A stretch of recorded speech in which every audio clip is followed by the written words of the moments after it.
Bonsoir à tous et merci pour votre présence.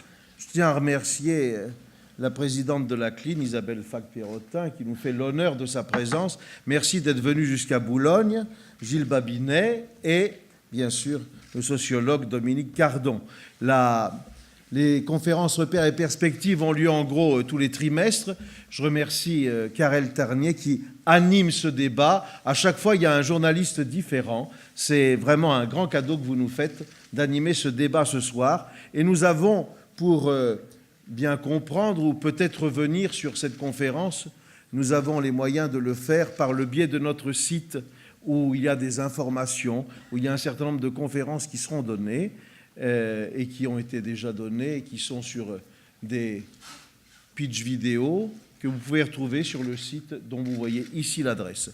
Je vous souhaite une bonne soirée, puisque j'ai dit qu'il ne fallait pas finir trop tard. Je ne vais pas appesantir les choses, mais je tiens à remercier la Fondation Sainte-Geneviève qui nous aide à vivre ces conférences, ainsi que la mairie de Boulogne qui en permanence nous offre cette salle qui est un lieu profondément sympathique. Merci madame, vous remerciez le maire de notre part. Bonne soirée.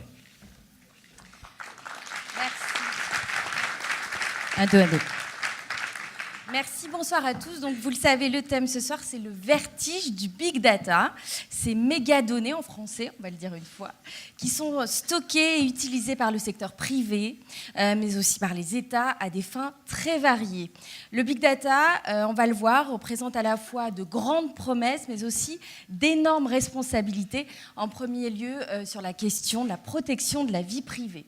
Pour en parler ce soir, je vais vous représenter nos trois experts. Nous avons donc Madame Isabelle Falck-Pierrotin, présidente de la CNIL, qui fête ses 40 ans demain, la CNIL.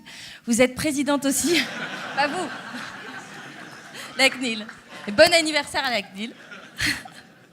Présidente du G29 aussi, qui regroupe les autorités de protection des données de l'Union européenne.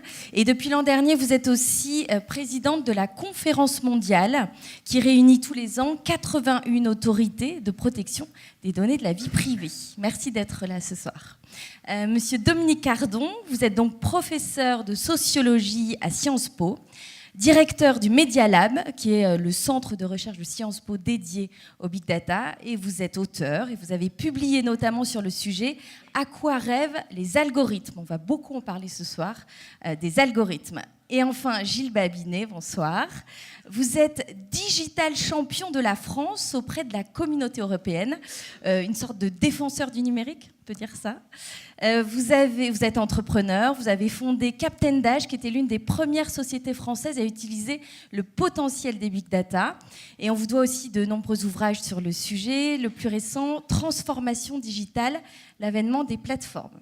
On accueille aussi vous, notre public, merci d'être là. Je vous propose une conférence en 2 temps, donc 1 heure de débat avec nos 3 experts et ensuite 30 minutes de questions-réponses. Vous pourrez prendre le micro ou si vous voulez, vous pouvez les noter maintenant et les faire passer à Ludovic ou Paul-Édouard qui vont circuler, voilà, qui sont là, si vous préférez les écrire. Pour commencer, je vous propose une mise en bouche, une vidéo, vous allez voir 60 secondes pour comprendre les big data. Voilà, c'est le premier challenge de la soirée.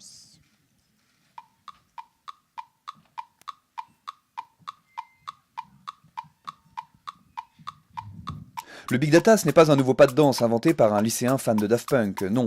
En fait, c'est un terme qui désigne la masse des données qui transitent chaque jour sur le web. Photos, vidéos, likes sur Facebook, horaires de train, affiches de films, historique de la météo depuis les années 50. Il faut savoir que cette masse de données augmente de manière gigantesque. Par exemple, quand Edouard poste sur son profil Facebook une vidéo de lui déguisé en zèbre en train de chanter du Demis Roussos, ça va générer une nouvelle donnée, le like de son ami François, qui à son tour va générer un commentaire de Steve, le cousin de François, etc., etc. Il y a aujourd'hui tellement de données sur Internet qu'il faut créer des algorithmes ultra complexes pour les traiter. Et on se rend compte que les traiter, ça peut servir à plein de choses. Par exemple, à un hôtel d'une île du Pacifique, qui va pouvoir prévoir son taux de remplissage en fonction du nombre de billets vendus sur les sites de compagnies aériennes. Ou à un candidat d'une élection présidentielle, qui pourra analyser les attentes de ses électeurs à travers leurs tweets. Ou bien encore de prévoir combien d'entrées Jurassic Park 4 va faire en fonction des likes que génère sa bande-annonce. Bref, le Big Data, c'est un peu comme un gros cerveau qui se souviendrait de tout ce qui se passe sur Internet. Mais ne rêvez pas, le Big Data ne va pas se souvenir de là où vous avez rangé vos clés. Voilà, donc là, normalement, vous avez tout compris. Je me permets quand même d'ajouter quelques repères avec cette infographie, quelques repères chiffrés.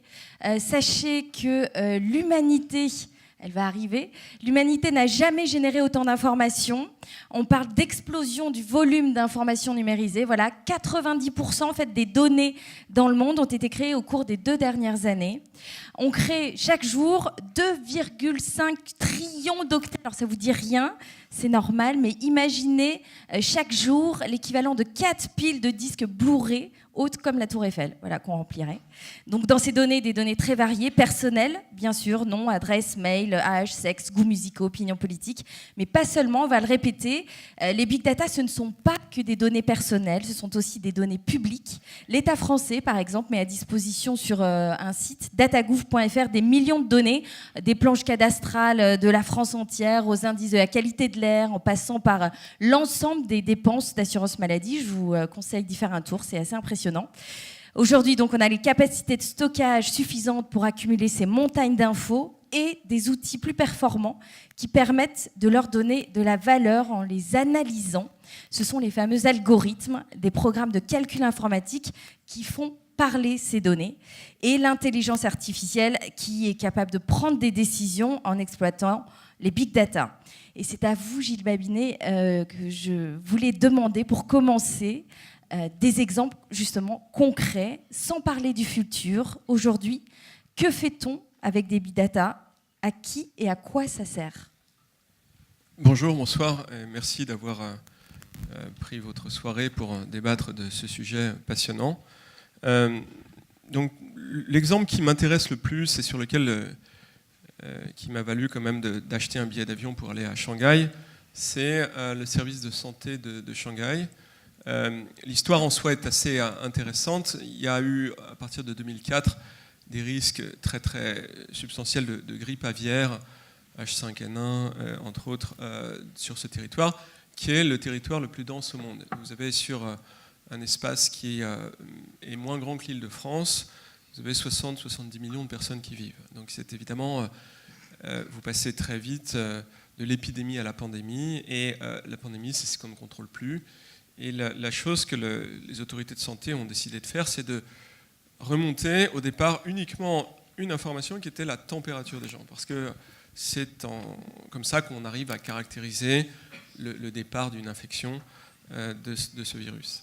Et puis, donc ils ont commencé à demander aux médecins de s'équiper d'un mécanisme pour remonter ces données. Et à ce moment-là, ils se sont dit, finalement, pourquoi on n'en profiterait pas pour stocker massivement des données de santé? Et ils ont commencé à faire ça, ils ont commencé à stocker des données de santé. Alors, il n'y a aucun doute sur le fait qu'en Chine, les contre-pouvoirs sont sensiblement plus faibles qu'en France. On n'a pas de CNIL, et donc il n'y a pas eu de très grand débat sur est-ce que ces données sont potentiellement source d'abus sur les citoyens chinois. On a imposé ce mécanisme, d'autant plus qu'il y avait une forme d'urgence vitale qui justifiait cette mise en œuvre.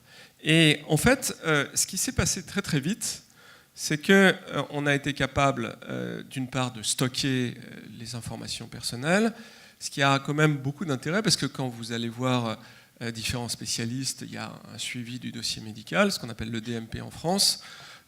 C'est un petit avantage pratique, mais non négligeable, et ça repose sur quand même la capacité de stocker les données de 60 millions de personnes qui sont parfois des radios, des IRM, tout un tas d'éléments.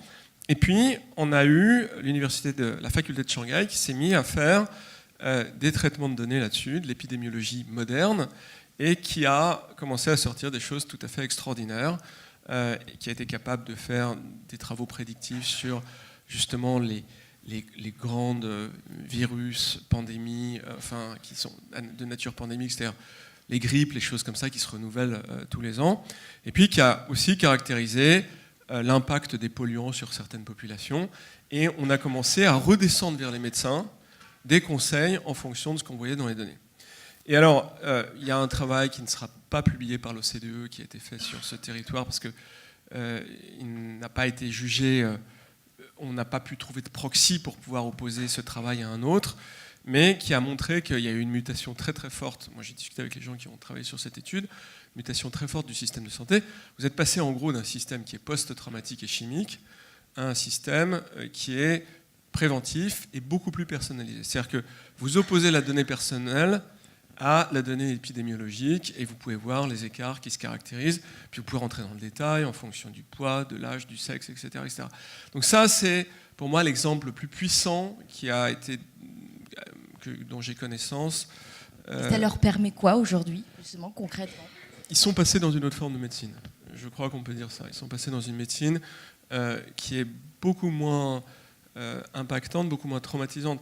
Si vous êtes capable de rentrer dans un modèle préventif, vous pouvez dire aux gens non plus, écoutez, vous avez atteint 50 ans, donc vous allez faire tel examen. Vous pouvez dire, vous êtes tel type de population, vous avez tel âge, vous avez telle caractéristique, vous travaillez dans tel domaine, et donc on va faire tel et tel et tel examen, donc avec une pertinence beaucoup plus élevée. Et donc, de fait, encore une fois, on n'attend pas que vous soyez malade pour vous soigner. On est dans une logique extrêmement proactive. Alors, il faut savoir que je pourrais faire un long exposé là-dessus parce qu'il est passionnant. C'est d'ailleurs l'objet d'un gros chapitre de mon deuxième livre. Mais le modèle antique chinois de médecine était basé sur la médecine préventive, à la base.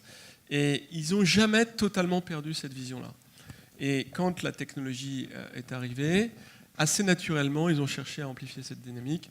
Et je crois que c'est un des rares endroits au monde où ça fonctionne bien. Parce qu'il y a tout un tas d'enjeux qui nécessitent une grande complexité pour arriver à une taille critique, pour arriver à faire fonctionner ce mécanisme. Paradoxalement, les deux autres endroits où ça fonctionne sont relativement culturellement proches. C'est Taïwan et, dans une moindre mesure, c'est Singapour.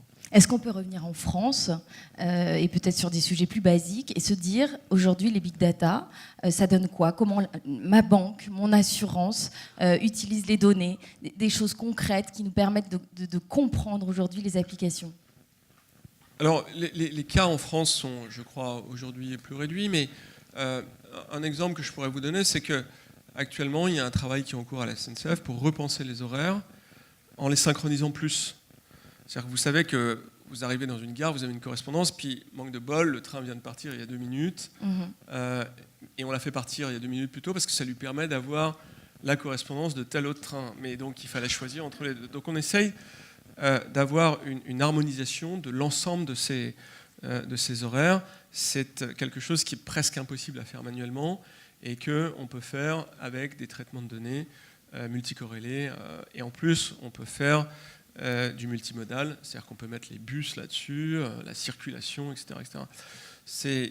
Voilà. Donc, mais c'est vrai que, je crois, sans vouloir explicitement croiser le fer, je pense qu'en raison de contraintes de régulation qui sont plus fortes, on a moins, je crois, d'exemples spectaculaires à l'égard de ce que l'on peut faire avec ces big data. Isabelle Falk-Pierrotin, d'autres exemples en France aujourd'hui, des dossiers que vous avez à traiter sur l'utilisation des datas concrètes dans nos vies ? Ça sert à tout. Ça sert à tout, c'est-à-dire que le big data sert à, comme l'a dit Gilles, à optimiser les flux de circulation dans une ville, à faire en sorte que les flux de circulation soient les plus fluides possibles. Ça sert à des services de plus en plus personnalisés, que ce soit les services médicaux, ça peut être des services judiciaires.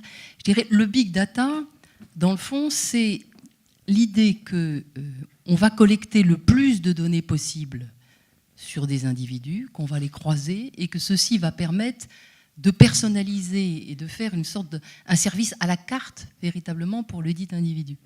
Donc je crois que personne, et en tout cas pas la CNIL, ne considère que les bénéfices du big data sont négligeables. Ils sont énormes. Et il y a un certain nombre de responsables de ces grandes entreprises mondiales, GAFA, qui disent on va pouvoir régler tous les problèmes de l'humanité. Je ne pense pas que ça soit le cas, mais il y a certainement un bénéfice considérable à ces big data. La question que moi j'ai en tant que présidente de la CNIL, c'est, dans le fond, ça se fait à partir de quelles données ? Et si ce sont des données personnelles, finalement, qu'est-ce que l'individu a à dire là-dedans ? Et à quel moment on lui demande une forme de choix. C'est ça, dans le fond, la régulation. C'est, dans le fond, à quelles conditions est-ce qu'on peut tout faire avec les big data et peut-être, dans certains cas, craindre que ça conduise peut-être à des discriminations. Vous voyez, vous n'avez peut-être pas nécessairement envie qu'on croise toutes les données vous concernant au bénéfice de votre assureur.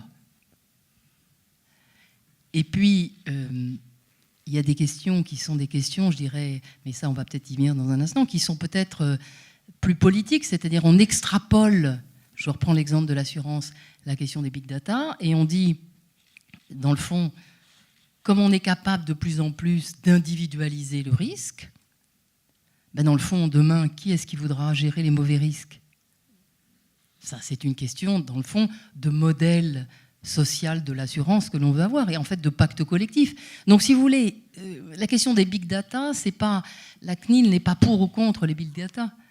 Nous, ce qui nous importe, c'est de faire en sorte que cette innovation formidable se développe dans le respect des personnes, et que les personnes puissent, dans certaines conditions, faire valoir leurs droits, et puis qu'on réfléchisse aussi peut-être un peu plus aux effets collectifs que ça peut avoir.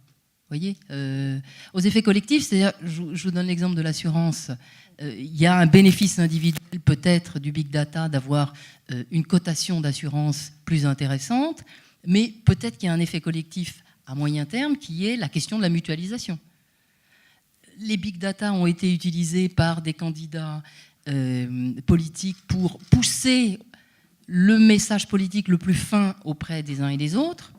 Après tout, c'est peut-être très efficace sur le plan de la propagande politique. Mais le coût, c'est, dans le fond, est-ce que l'on veut une communication politique qui ne soit plus jamais collective et toujours individualisée?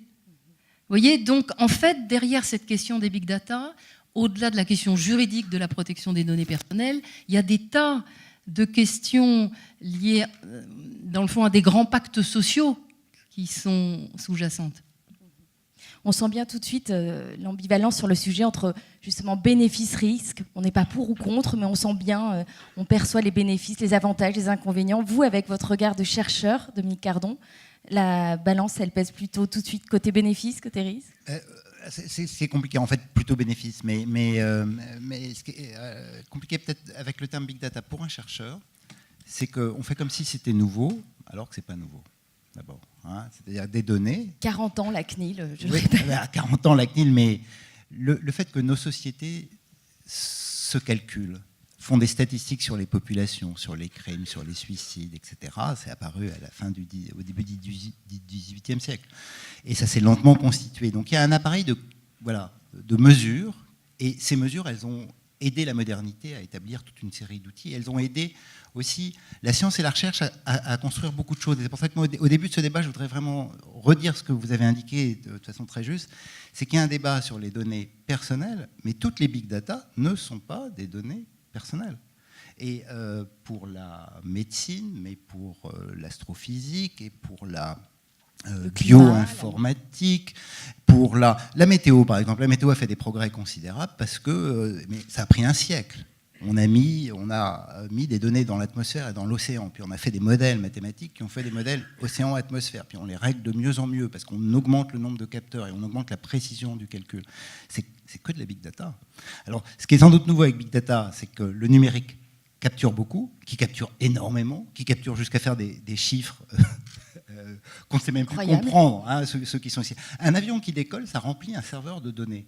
Mais bon, ça remplit un serveur de données, mais ces données, elles n'ont aucun intérêt. Enfin, elles ont un intérêt pratique pour la sécurité de l'avion, pour la vérification d'un certain nombre de processus, mais vous voyez bien qu'on a...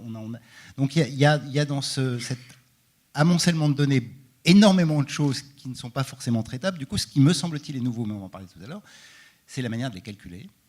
Et puis, à l'intérieur de ces données, il y a effectivement la dynamique de personnalisation qui se met en place et dans lequel, là, pour le coup, derrière la donnée de mobilité, de trafic, d'éléments qui ont été mesurés par toute une série de capteurs, il y a un individu.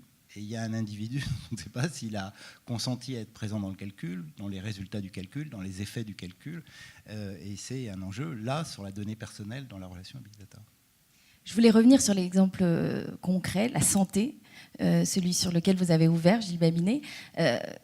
Isabelle Fague-Pierrotin, est-ce qu'en France, on est en retard sur les big data appliqués à la santé? Parce que j'ai compris que c'était la position, en tout cas, de M. Babinet. Alors, c'est vrai qu'en France et en Europe, les données de santé bénéficient d'une protection particulière. Parce que ce sont des données qui sont considérées comme sensibles et qui, de ce fait, sont particulièrement protégées par la loi. Et c'est vrai que nous avons une base de données, je dirais, administratives, les données de la sécurité sociale, les fameuses bases SNIRAM, qui, pendant de nombreuses années, a fait l'objet non pas d'une fermeture à toute forme d'utilisation autre que la sécurité sociale, mais quand même, je dirais, d'une approche quand même assez restrictive de la part des gestionnaires de cette base. Je dirais que le rôle que la CNIL a joué dans les 10 dernières années sur cette base a été, paradoxalement, et contrairement à ce qui peut être dit ici ou là, de faire en sorte qu'elle puisse être utilisée, et donc accessible, pour toute une série de chercheurs, et donc d'encadrer finalement ces ouvertures. Très récemment, on a légiféré avec la loi Touraine, et compte tenu de l'importance finalement des données de santé, et de ces données en particulier pour la recherche en santé, la France a mis en place un dispositif qui, dans le fond, essaie de concilier l'extrême sensibilité de ces données, et donc la protection qu'elles doivent avoir, mais en même temps d'ouvrir.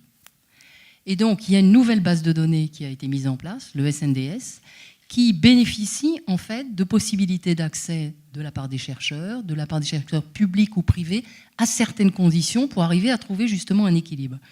Alors, est-ce que par rapport aux États-Unis ou en Asie, est-ce que les données de santé sont moins accessibles que dans ces pays-là? La réponse est probablement oui. La réponse est probablement oui. Mais pour autant, le cadre juridique offre, je dirais, des aménagements et des possibilités d'accès permettant, je crois, aux chercheurs européens, en fait, de travailler à partir de ces données. Et donc, je crois qu'il serait un peu court de dire la recherche en santé en Europe ne fonctionne pas parce qu'on n'a pas accès aux données. Vous voyez, dans tous les pays, et le règlement européen va aussi dans ce sens-là, le but a été justement d'ouvrir les données à certaines conditions. Je dirais, ces certaines conditions, elles nous protègent aussi tous. C'est-à-dire que la protection des données de santé, c'est quand même quelque chose dont nous profitons tous les uns et les autres. Et je ne suis pas sûre que nous voudrions avoir exactement l'exploitation des données de santé qui existe dans certains autres pays. Vous voyez ? Donc en fait, là aussi, il n'y a pas de réponse en noir et blanc. Il y a un équilibre à trouver entre permettre la recherche, ouvrir les données, et ça, c'est clairement l'objectif de la loi Touraine, et en même temps, faire en sorte que ces données, qui sont des données qui sont probablement les plus, à la fois les plus personnelles, mais en même temps les plus convoitées par les acteurs. Parce que les données de santé, elles ont un prix considérable. Gilles Babinet, là-dessus. La France bouge, c'est suffisant? Alors, je savais que ça compliquerait un peu, mais alors, je crois qu'il est nécessaire que je fasse une forme de déclaration préalable, parce que je vous apprécie et je suis convaincu que vous œuvrez avec la conviction d'œuvrer pour le bien commun. Je crois que l'intention de bonne volonté doit être rappelée. Maintenant, ceci étant dit, je ne peux pas ne pas relever que votre institution, la Haute Autorité de Santé, le SNIRAM, la CNAMTS et probablement quelques autres institutions ont eu un rôle, je crois, particulièrement néfaste sur le fait que l'on puisse utiliser ces données à des fins de recherche et au-delà. Et je ne me permettrai pas de l'affirmer si j'avais travaillé sur ce sujet à une échelle européenne, j'avais essayé de comprendre ce qui était fait en matière de l'usage des données. Pour en faire quoi? Vraiment qu'on comprenne, parce que ça peut paraître un peu lointain. Je vais vous répondre, mais il y a eu, il y a quelques années, une étude sur le niveau de numérisation des systèmes de santé en Europe, et nous étions avant-dernier, après la Roumanie. Donc on était très mal placés. Je pense que ce classement, s'il a évolué, n'a pas évolué beaucoup. Et je crois qu'il y a eu un principe excessif de précaution à cet égard, qui est préjudiciable. Et me semble-t-il, il l'a été au-delà de tout ce qui était raisonnablement possible de faire. C'est-à-dire que moi, il se trouve que j'ai de nombreux amis qui sont chercheurs dans le domaine de la santé, que ce soit aux hôpitaux de Paris ou ailleurs, et qui me disent, aujourd'hui encore d'ailleurs, c'est l'enfer pour accéder aux données de santé. C'est juste l'enfer. Et il faut bien comprendre une chose, et je crois que c'est important de l'affirmer, c'est que la cohérence des données de santé françaises, on se plaint souvent du colbertisme, mais là, du fait d'avoir un système de santé unifié, fait que c'est probablement un des ensembles, il y a peut-être 2, 3 ensembles comme ça dans le monde, et on n'en profite pas, on n'en bénéficie absolument pas. Donc, on a empêché l'accès aux données du SNIRAM, d'une part. On a empêché l'unification des informations qui concernaient le patient entre les différents systèmes sociaux qui pouvaient exister. C'est-à-dire qu'on a dit le NIR ou un identifiant identique ne peut être utilisé pour ça. Ça, je pense que c'était tout à fait, d'un point de vue technologique, entre guillemets, dommageable. Et puis, on a inventé ce que je considère personnellement comme des aberrations, qui sont les hébergeurs certifiés santé, qui en gros consiste à dire vous devez avoir un médecin qui supervise les opérations qui sont faites dans ces bases de données. Mais le coût en est tel que, pour le coup, vous avez des systèmes qui sont généralement confiés à des spécialistes et qui sont absolument incapables de suivre la course aux armements qui existe auprès des grands acteurs du cloud, notamment américains, et qui ne peuvent pas leur permettre de bénéficier des derniers outils de traitement de données. Alors, je vous le dis d'autant plus en connaissance de cause que j'ai initié un travail qui s'appelle aujourd'hui Epidemium. Vous pouvez aller sur Internet, il y a un site qui concerne ça, et qui est la première fois où on a fait en France un travail approfondi en oncologie sur des données qui avaient été fournies par le laboratoire Roche. Et on a, lorsque les gens de Roche sont venus me voir en me disant on a des données extraordinaires, ça vous parlera peut-être pas forcément, mais on a 60 gigaoctets de données, ce qui est considérable. On aimerait bien pouvoir commencer à regarder ce qu'il y a là-dedans. Et on s'est dit, ça va être vraiment compliqué. Et ce que l'on a fait, c'est qu'on a créé un comité éthique qui avait toute l'allure, le prestige qu'on pourrait lui confier. On a pris tous les gens qui étaient concernés par l'éthique, on a mis Cédric Villani et d'autres gens dedans, et on a simplement décidé de faire des traitements qui étaient avec des données qui ne venaient pas du SNIRAM. Voilà. Mais on a trouvé des choses de ce fait, mais on a été très très vite, très limité par le fait de ne pas pouvoir accéder à des données qui étaient complémentaires et puissantes. Justement, ça. Les choses changent, mais surtout, il faut les présenter selon la vérité. Il faut les présenter selon la vérité et ne pas... Parce qu'on a en face de nous une audience qui, je dirais, ne connaît pas nécessairement la situation. Il ne faut pas faire porter à la législation sur la protection des données un certain nombre de limites des choix politiques qui ont été faits plus généralement. Et je dirais, l'exemple des données de santé est un exemple, mais en réalité, c'est une petite musique qu'on entend souvent. Vous voyez, on ne peut pas innover correctement en France parce qu'il y a la CNIL. On ne peut pas faire de la recherche en santé parce qu'il y a la protection des données personnelles où il y a la CNIL. Moi, je veux bien. On a les épaules qui sont larges. Peut-être faut-il préciser le rôle de la CNIL. Non, mais attendez. Et donc, je viens justement sur la question des données de santé. Sur la question des données de santé et sur le fait, par exemple, que le NIR fasse l'objet le numéro d'identification de sécurité sociale que nous avons tous. Ce n'est pas la CNIL qui a protégé le NIR. La CNIL, elle est chargée d'appliquer la loi. Le NIR a fait l'objet, effectivement, d'une protection particulière, compte tenu, je dirais, de l'histoire française, et pas simplement française, mais justement de la crainte absolue d'avoir un numéro commun identifiant à tous les Français. Bon. Compte tenu de cette protection, le NIR est un peu radioactif. Et la CNIL a appliqué la législation qui a été décidée par les parlementaires sur le sujet. Maintenant, pour ce qui est du SNIRAM et du fait qu'on l'a maintenu, entre guillemets, relativement fermé, c'est pas la CNIL qui l'a maintenu fermé. C'est un certain nombre, et ça c'est vrai, de corporatisme qui existent au sein, je dirais, du secteur de la santé au sens large, qui conduit à avoir, lorsque nous devons, nous, par exemple, donner une autorisation de recherche, puisque nous délivrons plus de 700 autorisations de recherche Donc ça, par c'est an. votre rôle. C'est notre rôle. Mais ces autorisations viennent après un processus de consultation avec toute une série d'instances consultatives, lesquelles, je dirais, se déroulent pendant de nombreux mois.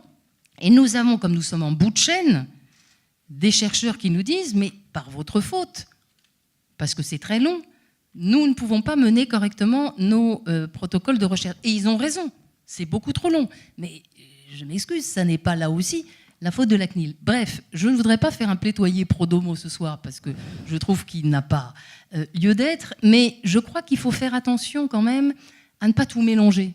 Dominique Cardon. Oui, moi, c'est pour ajouter un mot mais sur ce débat, pour défendre un peu les chercheurs et pour dire que en fait, ce n'est pas forcément eux qui demandent.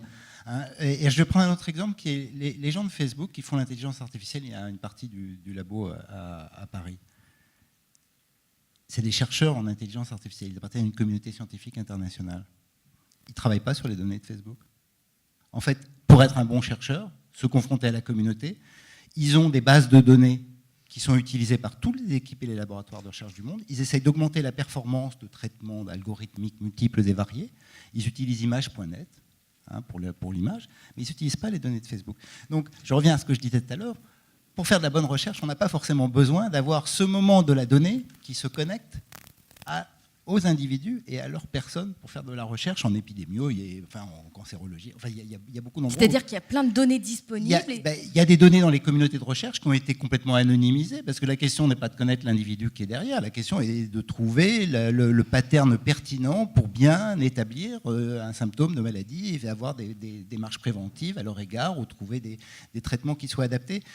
Donc en fait, il y a deux enjeux, et les deux sont importants. Il y a un enjeu qui est de faire de la recherche, mais dans ces cas-là, on n'a pas besoin de connaître le nom de l'individu qui est au bout de la chaîne. C'est pas notre objet.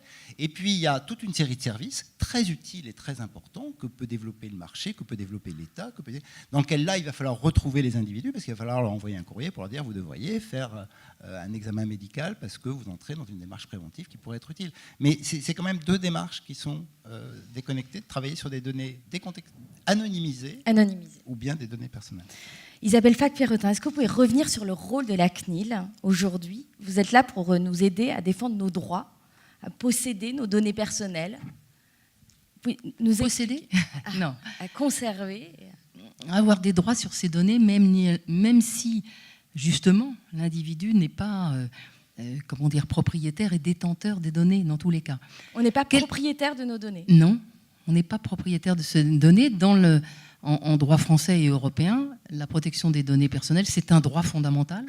C'est-à-dire que c'est un droit qui n'est pas un droit de propriété, ce n'est pas un droit patrimonial qui serait lié à une protection, à une propriété de l'individu de ses propres données. C'est en fait un droit qui est conçu comme un droit lié à la personne humaine elle-même, à sa dignité, indépendamment des caractéristiques particulières du dit individu. Ce n'est pas en tant que consommateur, ce n'est pas en tant que citoyen, ce n'est pas en tant que contribuable, c'est en tant qu'individu, personne humaine, que cet individu a des droits sur ces données. Et ce qu'il y a de très fort, dans le fond, dans ce droit, c'est que ces droits s'appliquent, encore une fois, même si la donnée est détenue par d'autres.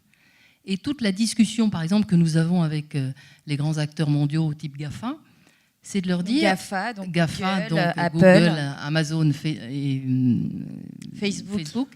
C'est de leur dire, vous venez dans le fond en Europe, vous venez offrir des services en Europe, pour ça vous collectez des données sur les citoyens européens. Eh bien, ces citoyens européens, ils ont des droits à faire valoir auprès de vous sur leurs données. Dans certains cas, la possibilité de consentir à certains traitements de données, les droits d'accès, des droits d'information.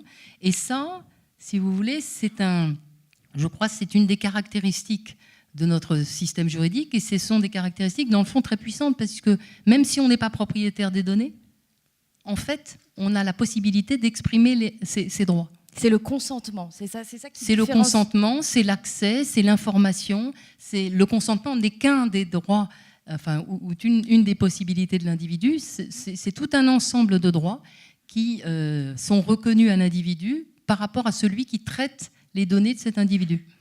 Est-ce que vous pouvez nous parler du RGPD? Donc c'est le Règlement général sur la protection des données personnelles qui sera applicable en mai 2018 dans toute l'Union européenne.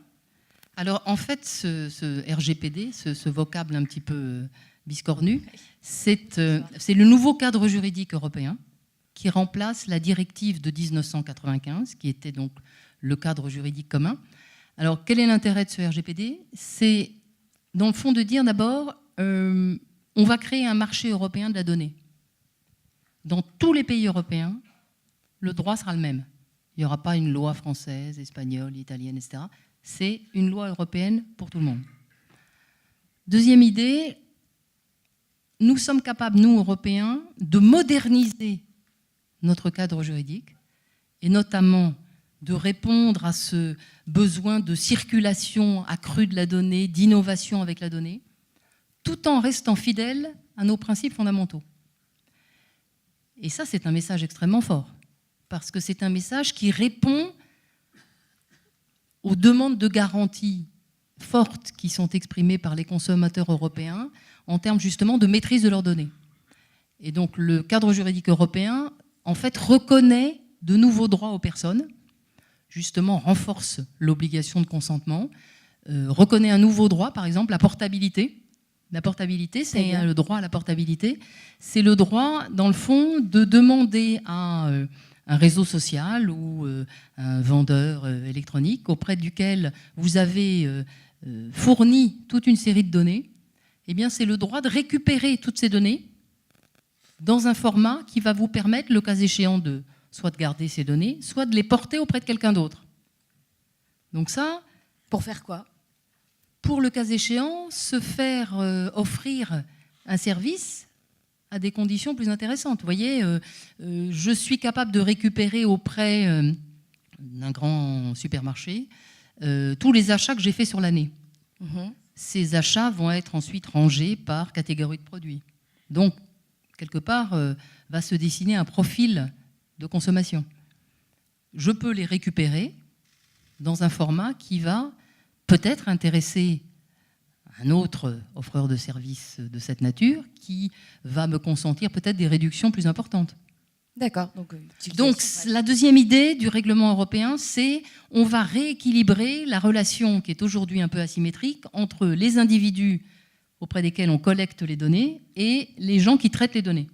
D'accord. Et puis la troisième idée, qui est une idée, je dirais plus macroéconomique, mais qui est très importante, c'est de dire, dans le fond, tout ceci doit permettre aux acteurs européens de se retrouver à égalité de concurrence avec les acteurs mondiaux, ce qui n'est pas le cas aujourd'hui, puisque aujourd'hui, lorsque nous négocions avec ces grands acteurs mondiaux, ils nous disent le droit européen ne nous est pas applicable, parce que je suis localisé à Palo Alto ou je suis localisé en Inde, bref, je ne suis pas établi chez vous, donc le droit européen ne m'est pas applicable. À partir de mai 2018, ce raisonnement tourne complètement court, puisqu'il y a une nouvelle disposition qui consiste à dire, dès que vous prestez à destination du marché européen, donc à destination d'un consommateur européen, et que vous le ciblez, le droit européen vous est applicable. Et ça, c'est une disposition qui est extrêmement puissante, parce qu'elle consiste à remettre les acteurs européens à égalité de concurrence avec les acteurs mondiaux. Donc, je crois que ce RGPD est une chance absolument formidable pour l'Europe. Et je vous avoue que je suis un petit peu mal à l'aise lorsque j'entends dans la presse, vous voyez, auprès d'un certain nombre d'acteurs, une petite musique un peu fraîche, disant le RGPD, c'est encore très compliqué, ça va préjudicier à l'Europe. C'est exactement le contraire. Et je crois que nous, Européens, il ne faut pas que nous nous trompions. Avec le RGPD, nous avons la possibilité de remonter dans ce train numérique. Il faut au contraire que nous nous emparions les uns les autres, les individus, les entreprises, le régulateur de ce texte, et que nous l'appliquions d'une façon qui, je crois, offre à l'Europe une possibilité de différenciation concurrentielle avec les Américains, avec les Asiatiques, etc. Qu'est-ce que vous en pensez, Gilles Babinet, de ce nouveau cadre réglementaire, vous qui êtes proche de l'Union européenne? Je crois que le texte a des aspects positifs, nombreux. Le premier d'entre eux, c'est d'être, je crois, un droit stable à l'échelle de l'ensemble de l'Europe, ce qui n'était pas le cas auparavant. Donc, quand vous étiez une start-up ou une entreprise qui manipulait de la data, vous deviez vous adapter à des cadres qui étaient extrêmement fluctuants d'un pays à l'autre et qui vous décourageaient souvent de développer des services en tout cas certains types de services. On pourrait imaginer par exemple des services de santé dans l'ensemble des pays européens. Donc ça, on ne barre pas la route à l'innovation, moins. Enfin, en tout cas, on crée un cadre qui est cohérent et encore une fois, c'est important. Il y a, je crois, quelques domaines d'inquiétude, à mon avis, qu'il faut avoir à l'esprit. Il y a des domaines qui sont... Enfin, moi, ce qui m'intéresse le plus, c'est l'émergence de nouvelles catégories d'Internet, qui est un Internet décentralisé et qui, de plus en plus, va se trouver en dehors de la régulation. Vous prenez, par exemple, le réseau social Telegram. Ce réseau échappe à la régulation. Le réseau social Telegram, vous pouvez nous en parler? C'est un réseau social qui est aujourd'hui utilisé par 1,5 milliard de personnes, avec une croissance qui est de l'ordre de 10-15 millions de personnes par mois, donc c'est important. Et à ce réseau social vient s'ajouter, d'ici quelques mois, la capacité de faire des transactions de tout type en crypto-monnaie. Et c'est très impactant, ça va être très impactant. Et si vous voulez, ce qu'on voit apparaître, et qui je crois... on ne perçoit pas encore très bien, notamment sur le plan politique, sur le plan régulationnel, c'est l'émergence d'un Internet qui ne peut plus être régulé, ou très très difficilement, extrêmement difficilement. Et ça doit nous interpeller. On doit réfléchir au monde qui vient, parce que je crois le risque que l'on prend, c'est... On vit dans une période qui, en beaucoup de points, est semblable à la Renaissance, c'est-à-dire où vous avez un changement d'échelle. Et les petits seigneurs locaux se font marginaliser parce qu'on monte au niveau d'au-dessus. Et la question que je ne cesse de me poser, c'est de savoir si l'échelle de la régulation basée sur un territoire géographique a toujours un sens. C'est une vraie question. Est-ce qu'on peut imaginer un standard mondial alors? Il y a des enjeux qui vont reposer effectivement sur la capacité des États à avoir des coercitions d'ensemble. Si vous décidez d'avoir une contrainte extrêmement forte sur les crypto-monnaies ensemble, un peu comme on l'a fait avec les paradis fiscaux, vous avez peut-être la possibilité d'avoir un certain niveau de contrôle là-dessus. Ça reste encore à démontrer. Donc ça, c'est une chose. Deuxième chose, c'est que vous avez des cas de figure à l'égard des textes sur les données personnelles qui sont très particuliers. Par exemple, sur les réseaux de neurones, le deep learning, est-ce que... Deep learning. Oui, c'est la même chose. Réseau de neurones, deep learning, c'est la même chose. Est-ce que quelqu'un qui a appris, une machine qui a appris à vous reconnaître, ou qui a appris à reconnaître des caractéristiques qui vous mettent dans une catégorie ou dans l'autre, est-ce que c'est une donnée personnelle couverte par ce texte? Je ne le crois pas. Je ne le crois pas, vous allez peut-être me dire le contraire, mais ces enjeux-là vont donner une vraie autonomie aux machines, et une autonomie qui nous poussera à avoir, je pense, des régulations ultérieures et des cas qui ne sont pas connus.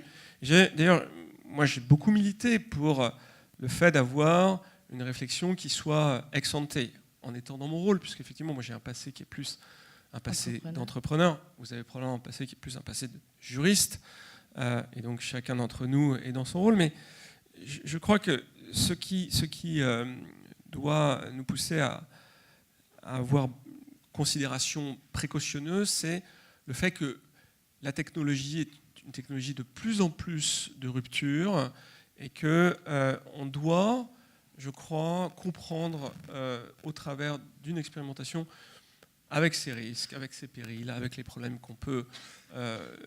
qui peuvent apparaître au travers d'un nouveau service. On doit pouvoir l'expérimenter plutôt que d'avoir un cadre théorique. On expérimente d'abord, on met le cadre théorique ensuite. Ça, exactement. Je vais vous donner un exemple très simple que vous connaissez toutes et tous. C'est Uber. Uber a changé la loi dans 40 pays parce que l'expérience qu'il a amenée était tellement puissante que les citoyens dans tous les pays ont demandé aux régulateurs de modifier la loi pour pouvoir adapter ce nouveau type de service. Alors il y a des endroits où c'est interdit, en Allemagne, d'autres endroits également, mais je crois assez profondément à ce qu'un constitutionnaliste américain du nom de Lawrence Lessig, ou encore de ce que disait Mark Zuckerberg il y a quelques années. Lawrence Lessig a dit « Code as law », et Mark Zuckerberg, il dit « UX above all ».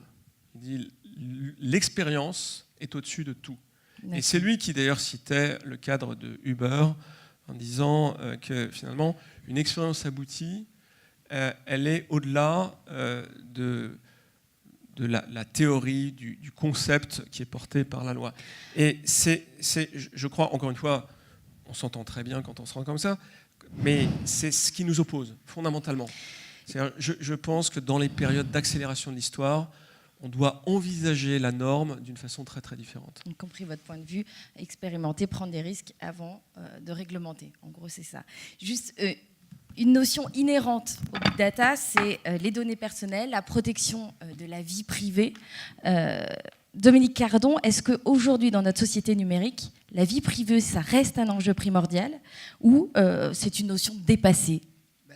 La question vient aussi d'une partie du fait que les prophètes des GAFA ont beaucoup dit la vie privée, oubliez, ça n'existe plus. Ou bien même certains avaient, pourtant quelqu'un d'important, Vincerf, fondateur de TCP/IP, avait dit, vous savez, sans quoi d'ailleurs pour un historien des sensibilités, il n'a pas tort, hein, c'est une invention du 17-18e siècle, et puis on est en train de refermer la période, on passe dans autre chose. Bon, la réalité, je crois, sociologique sur la vie privée, c'est qu'on n'a jamais été aussi sensible à cette question. En fait, c'est vraiment une sensibilité contemporaine très forte, mais qui bouge beaucoup. Hein. Elle bouge beaucoup d'abord parce que, un petit peu avec l'individualisation de nos sociétés, et un peu du coup du côté de la forme américaine de la définition de la vie privée, c'est une affaire personnelle, c'est plus une sorte de liberté de l'individu, d'autonomie du sujet, et donc on a beaucoup vu se développer avec les réseaux sociaux cette idée que finalement, ça fait partie de ma liberté de définir moi-même quel était le seuil de la vie privée. Et du coup, cette idée qu'il y ait quelque chose qui soit collectif, et que les institutions et le droit portent comme dire bah non, ça, on décide que c'est des données sensibles et on définit pour tout le monde une sorte de norme commune. Ça a été assez contesté par cette forme d'individuation qui est venue avec les réseaux sociaux et avec l'expressivité du web. Mais moi, ce que je voudrais dire pour dire autrement, parce que je suis en position où je peux le dire de façon plus forte, dans tout le débat qui s'est joué sur Internet, c'est qu'il y a eu quand même un grand tournant, là je dis du côté des utilisateurs, hein, il y a un grand tournant qui s'est joué dans les années 2010, c'est que le sentiment d'une asymétrie entre les fameuses GAFA et puis les individus, qui était une sorte de contrat tacite et assez jovial, heureux, créatif, expressif, enfin je pense qu'il a énormément de qualités. Il s'est, dans l'esprit et les représentations des utilisateurs, il s'est noirci très très fortement. D'abord parce qu'on s'est rendu compte qu'une partie des usages, et j'insiste beaucoup bien, c'est une petite partie des usages des données personnelles, sont entrés dans une sorte de zone grise, pour ne pas dire autre chose, dans lequel je fais confiance à un site qui me met des cookies, mais en fait le site, il a mis aussi des cookies des agences de marketing publicitaire auxquelles moi j'ai pas du tout consenti, mais enfin j'ai consenti parce que j'ai cliqué sur j'accepte, et puis que du coup il y a un marché noir de la donnée personnelle qui s'est créé et qui n'est pas propre, vraiment qui est très très sale. Très très sale. Et ça maintenant, vous tous, on le voit, c'est dans les reportages à la télé, et les gens ont des vraies craintes là-dessus. Hein. Adblock aujourd'hui, les gens, Adblock est un système qui permet de bloquer les publicités, c'est tout simplement la réponse tactique, bête mais heureusement tactique des utilisateurs pour dire non c'est trop. C'est trop, je n'en veux pas. Et puis il y a eu Snowden. Et Snowden aussi a joué la même chose du côté des États. Hein, parce qu'il y a, en fait, il y a une régulation sur les données personnelles. Et puis, il y a la question de la surveillance étatique aussi, alors qu'on justifie au nom de la sécurité, etc. Telegram, ou le fait qu'un certain nombre de communications sur Internet utilisent de plus en plus des protocoles cryptés qui sont portés par les industriels du secteur pour essayer de sortir de la régulation, c'est Telegram, mais c'est aussi WhatsApp. WhatsApp est entièrement encrypté.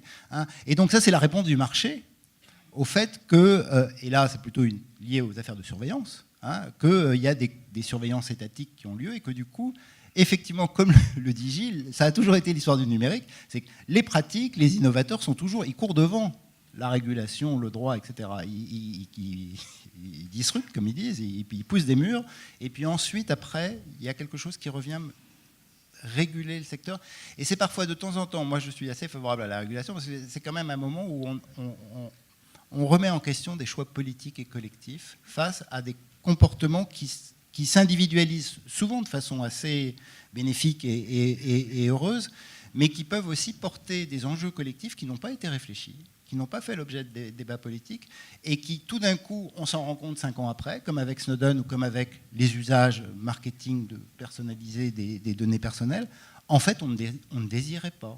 Voilà. Et donc, il y a toujours un moment où il faut peut-être aussi repenser collectivement quelles sont les règles qu'on veut mettre dans la formidable innovation numérique qui pousse les utilisateurs.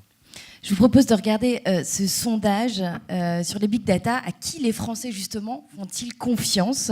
Les professionnels de santé, la CNIL, les organismes publics, la justice, et tout en bas, les réseaux sociaux. Ça, c'est quelque chose ce sont des remontées que vous avez, Isabelle Falk, Pierre Autin, justement sur le temps d'interaction. Je ne sais pas si c'est le temps d'interaction, mais c'est vrai que nous avons un taux, entre guillemets, de confiance vis-à-vis de l'institution qu'est la CNIL, un taux qui est très élevé. La CNIL apparaît comme un lieu, je dirais, de confiance et d'avis objectifs sur un certain nombre de sujets. On reçoit 8000 plaintes par an. 8000 plaintes, c'est un bon baromètre de ce qui se passe. Et on voit bien, je dirais, les zones sur lesquelles les uns et les autres ont des interrogations. Vous voyez, la surveillance, par exemple, dans les entreprises. La surveillance dans les entreprises. Ça, c'est quelque chose qui s'est considérablement développé en termes de plaintes, entre guillemets, dans les dernières années. Ça donne la nécessité de trouver un équilibre entre des outils qui permettent d'optimiser les tâches, de savoir exactement qui fait quoi, et en même temps de ne pas tomber dans une surveillance permanente des personnes, des salariés. La e-réputation, ça n'existait pas il y a quelques années. Maintenant, dans le fond, on est très intéressés les uns des autres à savoir un peu la réputation qu'on a sur Internet, ce qui va ensemble avec le droit à l'oubli. La France est un des pays où les demandes de droit à l'oubli, c'est-à-dire de suppression de contenu ou de déréférencement de contenu auprès des moteurs de recherche, est, avec l'Allemagne, une des plus importantes d'Europe. Ça montre bien que les individus, dans le fond, ont une envie de maîtrise de leurs données personnelles. Ils ne veulent pas être pistés, c'est 30%. Et je rebondis justement sur ce que disait Dominique, sur la vie privée, enfin la substance de la vie privée aujourd'hui. Ce que nous voyons, c'est que dans le fond, les données personnelles servent aujourd'hui à la fois de la vie privée, mais aussi à de la vie publique. Et que nous tous, on veut avoir les deux. Mais on veut que cette vie privée et cette vie publique soient dessinées selon ce que nous souhaitons, nous, et pas selon ce qui nous est proposé par le réseau social A ou le vendeur B. Et donc c'est ça qui est exprimé, je dirais, par les utilisateurs, par les citoyens. C'est la possibilité, avoir les outils permettant de maîtriser l'utilisation qui est faite de leurs données personnelles. Et quels sont ces outils aujourd'hui? Est-ce que vous pouvez nous donner des conseils pratiques que vous donnez, la CNIL, sur votre site? On a parlé maîtrise. On a parlé, par exemple, des bloqueurs de publicité. Les bloqueurs de publicité, quand même, 1/3 des personnes utilisent des bloqueurs de publicité. Donc, montre clairement qu'eux, ils ne veulent pas de cookies chez eux, ils ne veulent pas de pub. Quelles sont les questions, les conseils que nous donnons à ceux qui nous sollicitent? C'est d'abord, c'est le conseil un peu de base, mais c'est d'abord de dire, réfléchissez quand même avant de partager ou de poster des photos, des contenus, etc. Réfléchissez à qui vous les envoyez et paramétrez, lorsque vous avez plusieurs comptes, correctement vos comptes en fonction des différents réseaux relationnels qui sont les vôtres. On a parlé beaucoup de protection des données personnelles. On n'a pas nécessairement parlé beaucoup de sécurité des données, mais nous nous occupons beaucoup de sécurité des données. Et la sécurité des données, je dirais que c'est probablement le sujet qui pêche le plus. Les entreprises qui les entreprises, mais les individus. Pourquoi ? Les individus, on a le même mot de passe pour tous ces accès. Parce que c'est commode et que c'est pénible d'avoir des mots de passe différents parce qu'on les oublie. Et évidemment, il suffit que le mot de passe soit compromis pour que tous les identités et les comptes qu'il y a derrière ces mots de passe le soient également. Donc là aussi, la CNIL a fait des recommandations sur la robustesse des mots de passe, sur le fait d'avoir différents mots de passe. Vous voyez, donc, si vous voulez, je crois que vous me demandiez il y a un instant quel est le rôle de la CNIL. Le rôle de la CNIL, c'est d'être un régulateur de la donnée. Un régulateur de la donnée, c'est une institution dont la mission, c'est pas d'interdire l'utilisation, c'est de trouver un équilibre entre tous les nouveaux besoins liés aux données personnelles et en même temps la protection des personnes. Et donc d'accompagner à la fois les individus et les entreprises dans la recherche de cet équilibre qui est de temps en temps un peu compliqué. Je voulais qu'on parle des algorithmes, ces programmes de calcul qui permettent l'automatisation de la prise de décision, donc fondée sur les algorithmes et l'intelligence artificielle. Un exemple dans le public, application concrète, c'est l'automatisation de l'orientation des bacheliers. Jusqu'à l'an dernier, on avait le logiciel APB. Il y a eu des bugs. Et il est remplacé cette année par Parcoursup. Qu'est-ce qui va changer, Gilles Babinet, là-dessus ? Parce que là, c'est la big data pour orienter nos bacheliers. Alors, les changements sont bien au-delà d'un algorithme, puisque c'est l'ensemble du processus qui se transforme en vœux et qui finalement sont acceptés ou pas par l'établissement que l'on a en face. Donc il y a plus une préconisation, une recommandation. Auparavant, vous aviez un algorithme qui faisait de la distribution. Donc, et je crois que cet algorithme avait le tort de n'être connu que par ses concepteurs. Mais quand on regarde le nombre de millions d'élèves qui sont passés au travers, je n'ai pas de position de principe en faveur ou contre de ce type de système. Mais il y a eu très peu de contestations, finalement. Et je crois que c'est le fait d'avoir été une boîte noire plus qu'autre chose qui a posé un problème. On aurait, au début, il y a de nombreuses années, quand ce système a été conçu, expliqué ce qui se passait à l'intérieur de la boîte, quels étaient les paramètres qu'on pouvait faire varier, etc., et comment vous alliez être traité. Je pense que tout le monde s'en serait assez bien porté. Après, la réalité, c'est qu'on a un système qui, structurellement, ne sait pas absorber les élèves, ne sait pas les distribuer, que les choix politiques qui auraient dû être faits ne l'ont pas été. Donc l'algorithme n'y peut rien, c'est ça. Et que l'algorithme a les épaules un peu larges, je crois. Dominique Ardant, là-dessus. Le micro. Là, comme ça, voilà. Pour défendre les algorithmes, alors il y a plein de familles d'algorithmes, mais l'algorithme d'APB, c'est la préhistoire des algorithmes, c'est un système de règles extrêmement simple, donc c'est pas du tout le deep learning, ce qui nous arrive aujourd'hui dans les algorithmes des big data. Mais il n'y a rien de plus républicain et égalitaire qu'un algorithme qui établit une règle pour tous. Ce que faisait APB. Et une règle avec très peu d'informations sur les demandeurs par rapport à l'allocation de la ressource qui étaient les places dans les universités. Et donc c'était, l'air de rien, assez républicain et égalitaire, ce système de répartition. Bon, il y a un problème sur les filières à tension, qui sont rares, mais dans lequel il y avait du tirage au sort, et là je pense qu'il pouvait y avoir une critique. Mais la critique, effectivement, était assez faible, comme dit Gilles. On est en train de le remplacer, de remettre de l'humain, comme on dit, dedans, c'est-à-dire qu'en fait, on est en train d'ajouter des informations personnelles sur les souhaits des individus et sur le souhait des universités. Et en fait, en remettant de l'humain, on est en train de faire un système, je donne un avis personnel et on ne sait pas encore exactement où va aller le système qui débute, de mettre de la sélection. On est en train de défaire un principe d'égalité parce qu'on est en train de mettre plus d'informations sur ceux qui demandent et plus d'informations sur ceux qui offrent, et donc de faire un matching dans lequel ceux qui ont les bonnes informations dans la demande et qui correspondent bien à ceux qui offrent vont pouvoir mettre en compétition des universités qui vont proposer des postes différents. Donc vous voyez, des fois, un algorithme, voilà, je fais ma provocation, mais un algorithme, quand les règles sont claires et transparentes, ça c'est clair, ça peut avoir quelques vertus si on veut défendre un principe égalitaire. Isabelle Fac-Pierrotin, la CNIL a publié un rapport justement sur les algorithmes, l'éthique. L'algorithme peut-il être éthique?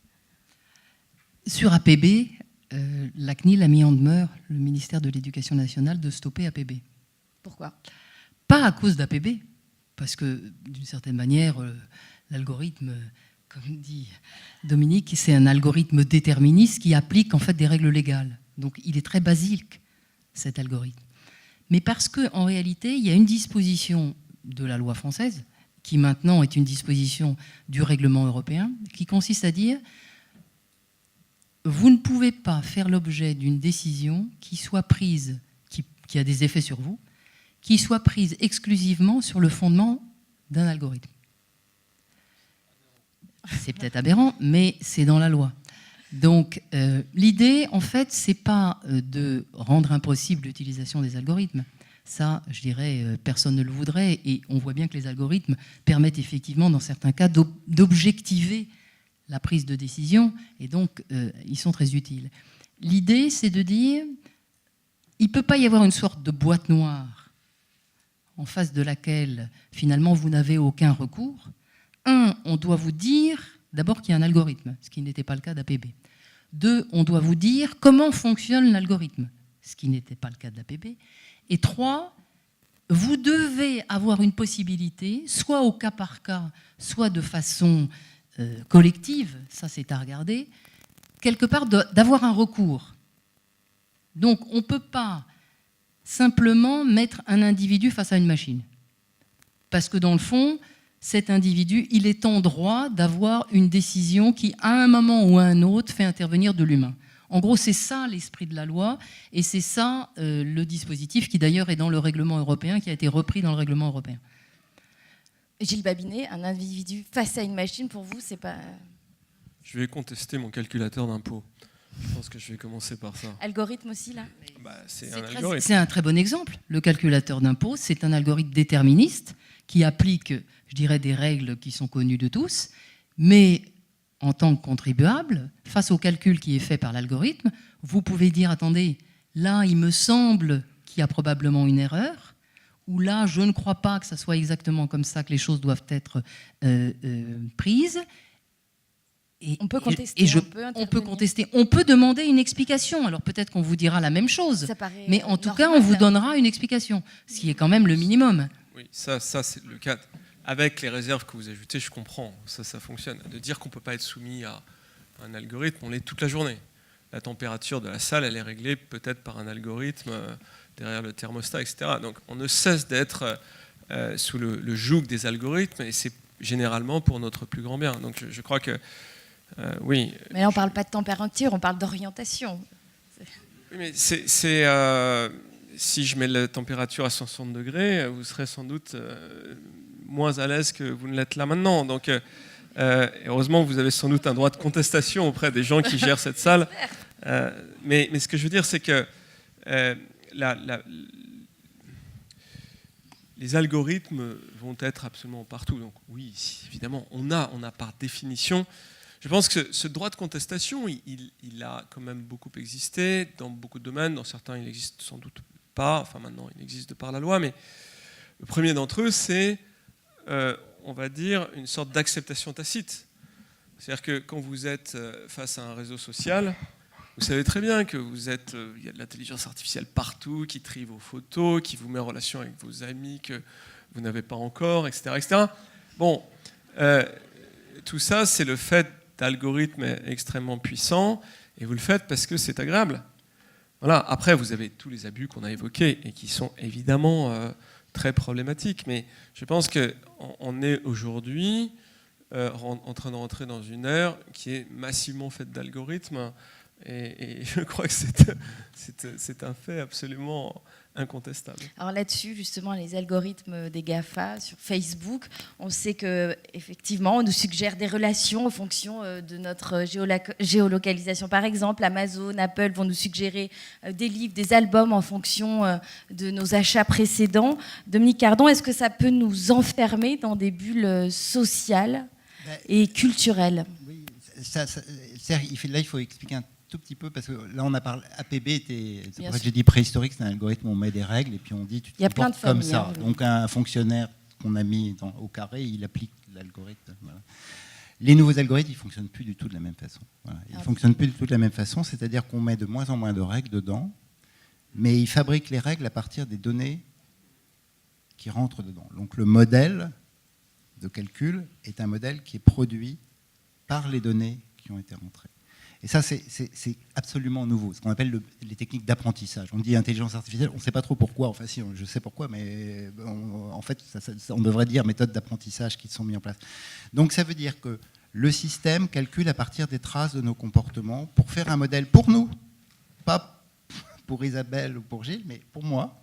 Il va faire un modèle depuis les traces de mon comportement en me disant ce qui va le plus t'intéresser, c'est ça. Et je l'explique par telle cause, telle cause, telle cause de ce que tu as fait précédemment. Mais les causes qui vont faire qu'on va recommander autre chose à Gilles peuvent être absolument variées, différentes. Donc il y a quelque chose d'assez vertigineux, en fait, dans ces nouveaux calculateurs, c'est qu'ils nous modélisent depuis les traces de nos comportements. Et effectivement, il y a toute une série de questions qu'on doit avoir. Il y en a une sur le risque d'enfermement dans la bulle. Bon, alors, moi, je n'y crois pas, pour Facebook, je n'y crois pas beaucoup à la bulle. Je pense qu'on n'a jamais été autant informé. Mais c'est vrai qu'il y a des phénomènes de guidage implicites, c'est plus, on n'automatise plus une décision, mais tout d'un coup, on ne se rend plus compte qu'il y a des choses qu'on ne voit pas ou qu'on ne voit plus et qui nous font faire ou voir plutôt tel ou tel type d'informations et d'actualités qui sont importantes. Et ça, selon vous, c'est pas un risque d'enfermement, justement, culturel, social ? On peut l'appeler risque d'enfermement, mais simplement, il faudrait comparer. Est-ce qu'on est plus enfermé aujourd'hui qu'on ne l'était il y a 25 ans quand qu'on regardait 2 chaînes de télévision et qu'on lisait un seul journal, hein. C'est-à-dire, historiquement, on n'a jamais accédé à autant d'informations. Et même une partie de nos débats, c'est qu'on est complètement noyé dans des acteurs en concurrence pour attirer notre attention sur des informations de plus en plus nombreuses et variées. Mais c'est vrai qu'il y a quand même un risque un petit peu d'enfermement, mais il y a aussi des risques de discrimination, il y a des risques multiples qui sont liés au type de calcul qui est mis en place, parce que ce calcul, je voudrais finir avec ça, il est utilitariste. C'est-à-dire, en fait, c'est une sorte de nouveau contrat social qui est passé entre les calculateurs et les individus, qui est de te dire, écoute, je te donne ce qui est le plus utile parce que c'est ce que dans le passé, tu as le plus fait. Et donc, moi, j'optimise en fonction du nombre de clics, du trajet le plus court, de l'achat le plus immédiat que tu vas faire. Donc, je te rends toujours un service utilitaire. Et je pense, là, on revient dans la question d'un débat de société, c'est est-ce qu'on a toujours envie que les algorithmes nous calculent en fonction de notre utilité ? C'est vrai que l'utilité peut être importante, mais il y a des moments où elle n'est pas importante. Waze, par exemple, va nous donner, donc vous savez, c'est l'application pour les trajets sur les routes, nous donne le trajet le plus rapide. Bon, tous les automobilistes individualistes qui veulent rentrer vite chez eux, ils veulent le système le plus utile. Mais il y a des municipalités qui sont en train de se rendre compte qu'en faisant le trajet le plus utile, la route des écoles est de plus en plus fréquentée alors qu'elle ne l'était pas. Donc il peut aussi y avoir un intérêt collectif. Et là, tout de suite, en tant que parents, on est concerné, se dire, de temps en temps, ce n'est pas le plus utile qui est le plus important. Il faudrait aussi que dans la renégociation de l'asymétrie entre les plateformes qui nous calculent et nous qui sommes calculés, on puisse aussi faire entendre d'autres critères que la simple utilité, qui peut être l'intérêt général, qui peut être un intérêt collectif, qui peut être des formes de solidarité, qui peuvent être la diversité informationnelle. Enfin, il y a toute une série d'autres valeurs que l'on pourrait aussi faire valoir pour les faire mieux partager aux calculateurs qui entrent dans nos vies. Avant de... Oui. Non, il me semble qu'il y a un point, j'évoquais ça tout à l'heure, mais qui est vraiment important, c'est que il y a de plus en plus de cas, je parlais du deep learning tout à l'heure, c'est vraiment ce cas-là où ça s'exprime le plus, où vous n'êtes pas capable d'expliquer la décision de la machine. Vous ne pouvez pas expliquer la décision de la machine. C'est un peu effrayant. Alors, il y a des concepts généraux, on comprend des concepts généraux, mais une décision particulière, vous ne pouvez pas l'expliquer. Et ça, c'est quelque chose qui je crois, est un grand challenge pour les enjeux de régulation en particulier. Et ce phénomène, parce qu'il est extrêmement puissant, parce qu'il est extrêmement efficace, est appelé à croître d'une façon, à mon avis, extrêmement forte dans les années qui viennent. Avant de passer aux questions, un dernier thème, une dernière question sur l'éducation au numérique et au big data. On se rend compte qu'il y a quand même beaucoup de notions à maîtriser. Est-ce que les générations futures en sauront plus? Où est-ce qu'on en est sur l'éducation au numérique, Isabelle Falck-Pierrotin? Je crois qu'on est en retard. On est justement en retard. Et je dirais la première régulation, c'est celle que nous pratiquons tous à notre niveau, par la vigilance individuelle, par l'esprit critique que nous avons. Et c'est un sujet que la CNIL a bien identifié depuis déjà plusieurs années, en considérant qu'on n'était pas à l'échelle au niveau national sur ce que nous faisons en termes d'éducation au numérique. Il y a des initiatives ici ou là, il y a des choses qui se font au sein du ministère de l'Éducation nationale, au sein des acteurs économiques, parce qu'il y a aussi de la formation, au sein des associations, mais globalement, il nous paraît indispensable qu'il y ait une forme d'éducation de l'honnête homme numérique, voyez, qui n'existe pas aujourd'hui, c'est-à-dire les éléments, les clés pour comprendre cet univers, et on voit bien dans les sujets que nous avons évoqué ce soir, on voit bien que c'est un univers qui est extrêmement complexe, où on a besoin de comprendre un peu de technique, un peu d'économie, un peu d'histoire, un peu de sociologie, pour voir quels sont les ressorts, quels sont les leviers de cet univers, de manière à ce qu'on soit tous capables d'en profiter et, le cas échéant, capables aussi de se protéger des risques éventuels. L'éducation au numérique, vous voyez, on a constitué un collectif à l'initiative de la CNIL il y a 5 ans sur l'éducation au numérique parce qu'on voulait que ça soit reconnu comme une grande cause nationale. Parce que les uns les autres, dans le fond, on s'épuisait un petit peu chacun à mener ce combat et de voir que ce combat n'était pas suffisamment politiquement porté. On n'a pas eu la grande cause nationale. Je ne sais pas, je ne me souviens plus celle qui a été retenue. Certainement une très bonne cause. Mais on s'est mobilisé et progressivement, si vous voulez, il y a quand même des progrès qui ont été faits. Ce qui est intéressant, et je le livre à l'Assemblée ce soir, c'est qu'au niveau de la conférence mondiale des autorités de protection des données, il y a 2 ans, toutes ces autorités ont réussi à se mettre d'accord sur un référentiel mondial justement d'éducation numérique. Alors, qu'est-ce qu'il y a et ça, c'est formidable parce que entre des cultures et des sensibilités aussi différentes que la Nouvelle-Zélande, l'Argentine, l'Espagne ou la Grande-Bretagne, tous ces gens-là se sont mis d'accord sur une sorte de référentiel des compétences à avoir, qui ne sont pas des compétences juridiques, hein. C'est des compétences... Du codage, par exemple, parce qu'il faudra... Il y a un petit peu, il y a un tout petit peu de compréhension justement du codage, enfin de l'aspect binaire, enfin bon, qu'est-ce qu'un algorithme, quels sont les quelques droits fondamentaux sur lesquels il faut avoir un minimum de connaissances. Tous ces pays, tous ces représentants de ces pays se sont mis d'accord en se disant c'est fondamental. Et depuis 2 ans, l'objectif est de traduire ce référentiel dans des programmes de l'éducation nationale dans chacun des pays.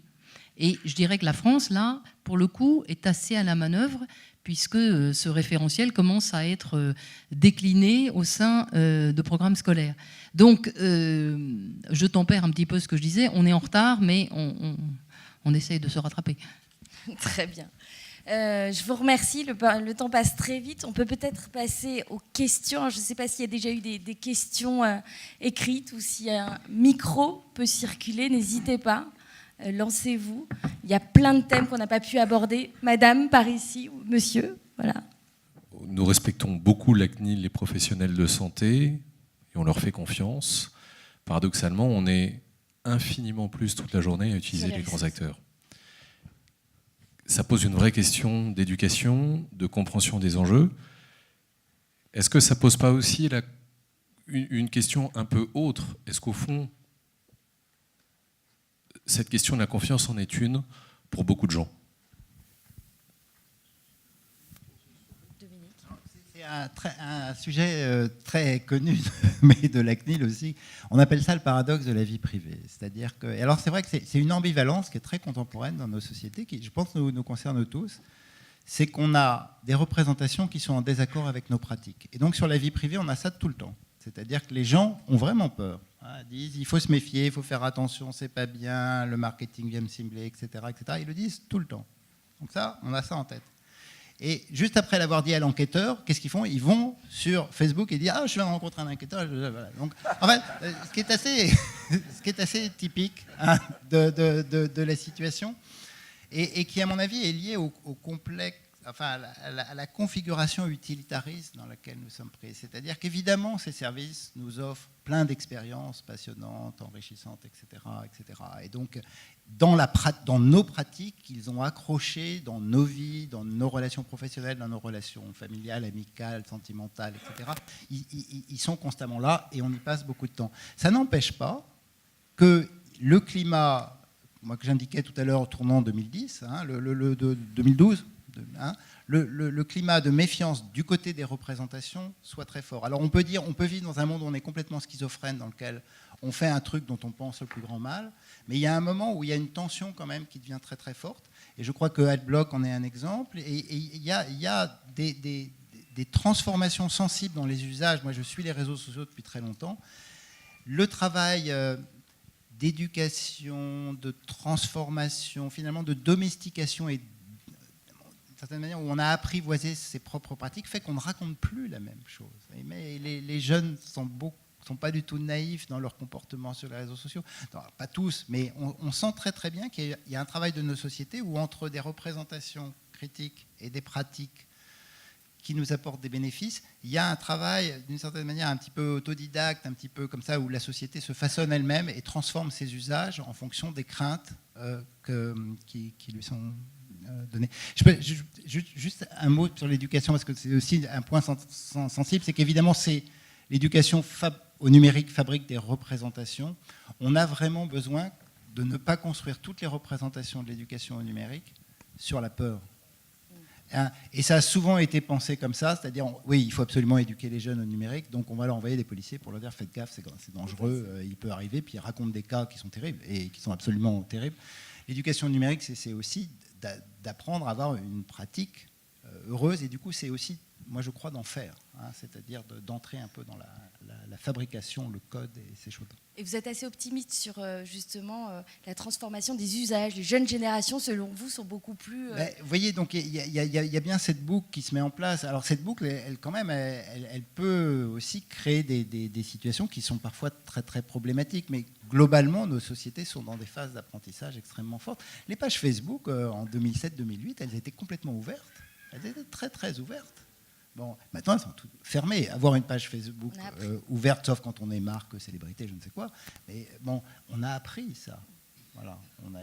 C'est des processus un peu collectifs qui se mettent en place. Merci. Mademoiselle, devant. Merci beaucoup pour votre présentation. J'avais une question par rapport à l'avantage concurrentiel des entreprises françaises. Donc, on voit que les statistiques sont en défaveur des GAFA.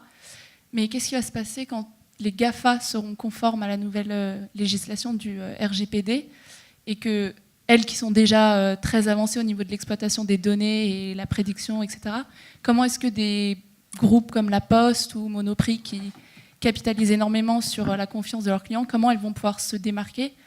Et par rapport à Uber, par exemple, comme la RGPD, ça permet de faire l'opt-in, les consommateurs n'ont pas forcément peur du changement, mais plus de l'inconnu. Donc, elles vont peut-être accepter l'opt-in pour des compagnies comme Amazon, mais pas forcément La Poste ou Monoprix, parce qu'elles n'ont pas forcément un retour d'expérience de ce qui se passe avec l'utilisation des données. Mais ce serait formidable si les grands acteurs de l'Internet sont conformes au RGPD. C'est bien l'objectif. C'est l'objectif, s'ils viennent en Europe, qu'ils respectent le droit européen. Ça, vous ne pouvez quand même pas leur en vouloir. Donc, ce que je crois, c'est que nous, si c'était le cas, je ne sais pas si ce sera le cas, mais les acteurs français ou européens ont des marques qui sont extrêmement puissantes, qu'ils devront faire valoir par rapport à leurs clients. Vous voyez, ça dépasse largement le problème de la protection des données personnelles. Oui, hier, dans cette même salle, il y avait un colloque sur la Chine. Et le sujet que nous évoquons ce soir a été évoqué hier avec pas loin de 300 millions de Chinois qui sont complètement fichés aujourd'hui sur les 4 et quelques milliards qu'ils sont. Et puis ça va croître et embellir à un rythme que je ne connais pas, mais qu'on peut imaginer. Ça va jusqu'à mettre des puces dans les téléphones portables qui reconnaîtront un certain nombre de mots-clés. Et avec ces mots-clés, on enregistre et on regarde si la personne est en train d'en dire du bien, du mal ou quoi que sais-je. Bref, tout ça, ça me pose 2 questions. La première, j'ai bien entendu qu'effectivement, l'expérience peut précéder la loi, et le cas de Uber que vous citiez. Je me demande si la Chine, avec ses milliards d'habitants, n'ayant pas cette protection personnelle que nous recherchons à juste titre, ne sera pas un temps d'avance, voire 2 temps, voire 3 temps d'avance, je ne sais pas, sur toute l'exploitation de ces big data dans un horizon qui se compte plus qu'en mois qu'en années. C'est ma première question. Et puis après, j'aurais une question donc, qui découle de celle-là. C'est qu'en Chine, ils développent énormément la vidéosurveillance des espaces publics. Et, enfin, on compte ça en millions de caméras sur le territoire. Comment voyez-vous ça sur les territoires occidentaux? La surveillance étatique, effectivement, on n'en a pas parlé. J'imagine que la question s'adresse entre autres à moi. Donc, je me suis beaucoup intéressé à la Chine, effectivement, en raison de son dynamisme, notamment économique, en matière numérique. Je pense que 2018 sera l'année où, sur bien des indicateurs, la Chine passera devant les États-Unis.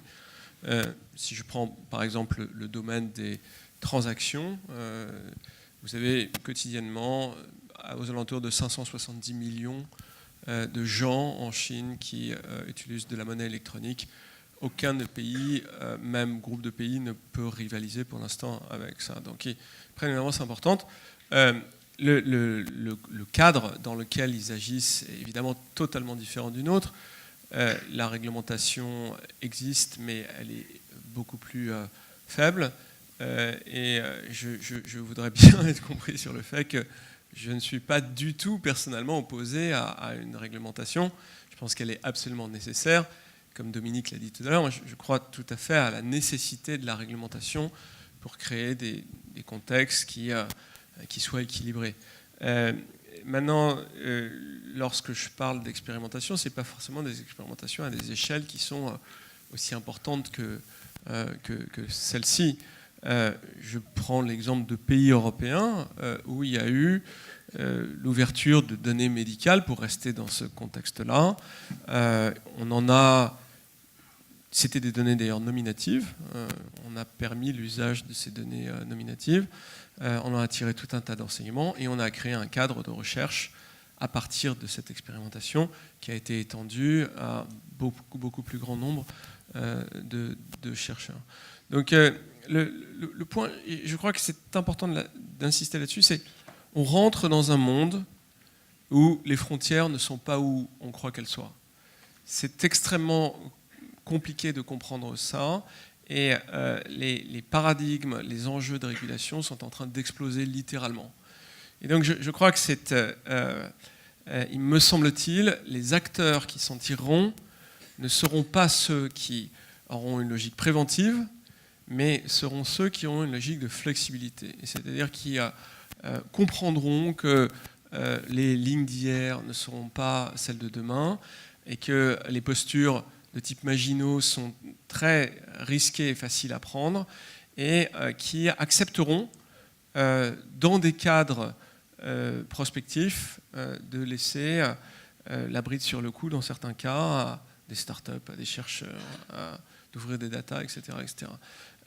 Je crois que, personnellement, et c'est quelque chose que vous contesterez, mais je pense que les abus qui sont liés à la donnée sont en importance bien moindre que les opportunités qu'on aurait pu avoir du fait d'avoir eu une réglementation un peu plus sensible. Puis j'observe d'ailleurs que, puisqu'on parle des États-Unis, où on dit qu'il n'y a pas de régulation, ou extrêmement peu, je n'ai pas le souvenir, vous allez peut-être me donner un cas, mais qu'un groupe de cliniques qui pesait, je crois, quelque chose comme 600 millions de dollars de chiffre d'affaires ait été condamné à 50 millions de dollars d'amende pour mauvaise gouvernance de la donnée. C'était il y a quelques années, il y a 4 ou 5 ans, et ils ont laissé fuir des dossiers patients. Alors ils ont un droit qui est beaucoup plus porté sur la jurisprudence, mais ça serait faux de dire qu'ils ont une logique complètement laxiste à l'égard du traitement de la donnée, même si récemment, avec le nouveau gouvernement, les choses ont évolué en défaveur des consommateurs et des citoyens. Est-ce qu'on communique avec la Chine sur la thématique de la protection des données ? Alors moi je trouve que l'exemple de la Chine est un très bon exemple parce que ça nous confronte à nos responsabilités. Il y a un certain nombre de journalistes qui ont récemment fait état de ce qui se passe en Chine, c'est-à-dire un dispositif qui potentiellement crée un système de notation de l'ensemble de la population par le gouvernement pour avoir accès à un certain nombre de services. Et un certain nombre de bons esprits français ont dit pourquoi pas ? Non mais pas vous, je ne parle pas que de vous, Gilles. Donc, ce qu'il faut bien avoir en tête, c'est dans le fond, quel est le modèle de société que l'on veut avoir ? On peut se battre, et aujourd'hui, il y a bien un affrontement, effectivement, de modèles au niveau international. Donc, on se bat au niveau international, mais il faut quand même se poser la question collectivement en se demandant, on se bat pourquoi ? Pour quelle vision de la société numérique on veut avoir ? Moi, je crois que nous avons en Europe, nous avons un actif collectif qui est formidable. C'est-à-dire une approche qu'il ne faut pas caricaturer, qui est une approche qui essaie de concilier innovation et respect des personnes. Je crois qu'il faut que nous nous battions au niveau international, parce que, je dirais, la bataille n'est pas gagnée, mais avec nos armes. On n'a pas nécessairement envie d'avoir le modèle chinois. Enfin, j'espère quand même que ce n'est pas votre objectif. Donc, là, si vous voulez, je crois qu'il ne faut pas... il faut se dire quels sont les actifs, qu'est-ce qui fait l'approche distinctive européenne ? C'est cet équilibre. Je crois qu'aujourd'hui, nous bénéficions en plus...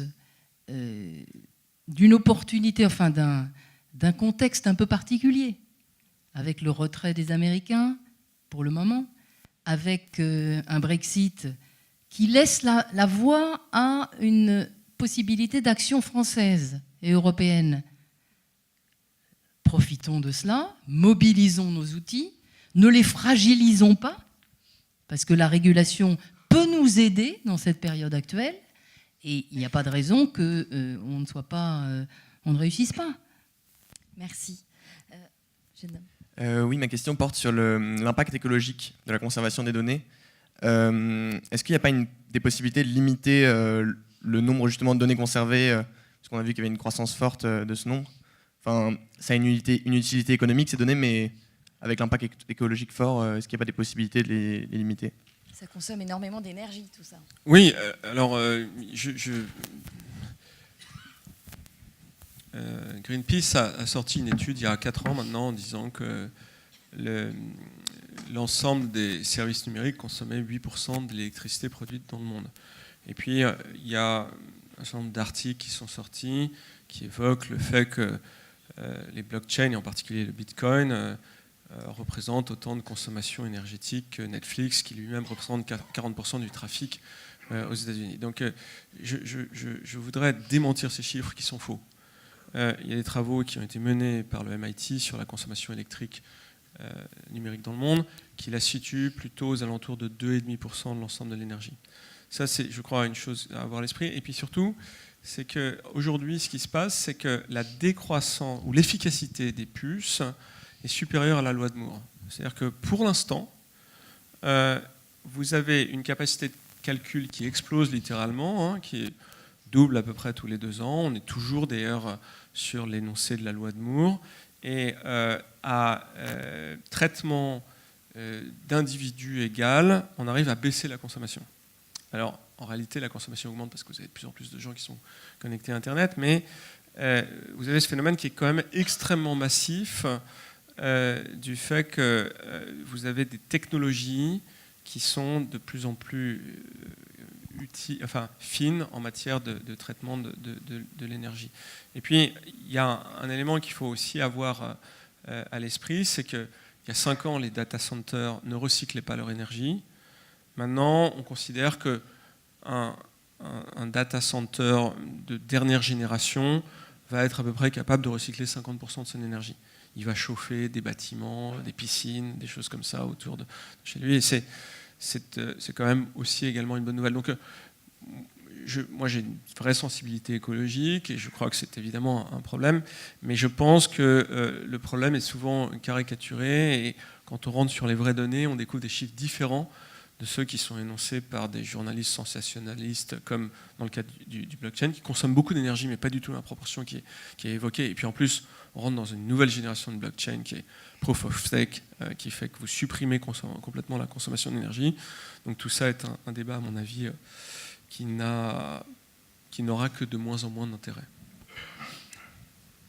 Merci à tous les trois. Pour conclure, je vous propose une intervention. Alors, il ne reste pas longtemps, mais de Frédéric Tiberghien, qui est l'un des membres fondateurs des rencontres et perspectives. Repères et perspectives, pardon. Merci. Alors, tout d'abord, je voudrais remercier Karel Perrier, qui a magnifiquement conduit nos débats, nos 3 intervenants pour leurs échanges passionnants, les participants pour les excellentes questions qui ont été posées, qui ont permis d'aller plus profond dans nos interrogations, et puis évidemment la ville de Boulogne qui nous accueille et la Fondation Sainte-Geneviève. Alors nous avons un titre que nous avons choisi exprès, le vertige des big data, parce que le vertige, c'est la perte de l'équilibre, la perte des repères, et nous nous appelons justement repères et perspectives. Donc, quand on a le vertige, on perd ses repères, et il faut que nous ressortions ce soir en ayant retrouvé nos repères et en ouvrant quelques perspectives. Alors, première question, pourquoi a-t-on le vertige avec le big data ? Je vois 4 raisons. Alors, le premier est une raison quantitative que le petit transparent que vous avez projeté au début nous a bien rappelé. Nous avons une croissance exponentielle des masses de données stockées. Il y en a 8 fois plus en 2015 qu'en 2009 et on va en stocker environ 40 fois plus d'ici 2020. Donc il y a bien un vertige devant ces gigantesques entrepôts de données qui fleurissent partout. Et quand on a des données, on a évidemment la tentation de les exploiter. Et il y a 2 grandes catégories d'utilisateurs qu'on a bien évoquées ce soir, les États d'un côté et les entreprises de l'autre. Alors, du côté des États, ils ont désormais la capacité de mettre en œuvre ce que redoutait Orwell dans son fameux essai 1984 ou ce que décrivait Michel Foucault en 1975 dans Surveiller et punir, naissance de la prison. Donc, grâce à ces outils, les États peuvent prétendre contrôler la société et on nous a très bien rappelé ce soir, en particulier les interventions de Gilles Babinet et Dominique Cardon, l'importance des révélations qu'a faites Edward Snowden en 2013, montrant que les grands États utilisaient bien les bases de données qu'ils stockaient partout dans le monde pour espionner les responsabilités politiques non américains, les chefs d'entreprise, ramasser des tas de données, les utiliser au service des intérêts américains. Et donc, nous voyons bien que la multiplication des moyens techniques à travers les téléphones portables, la géolocalisation, la vidéosurveillance, l'utilisation des cartes bleues et des moyens de paiement électroniques, tout ceci fournit des données massives qui peuvent être utilisées par les États pour contrôler la population.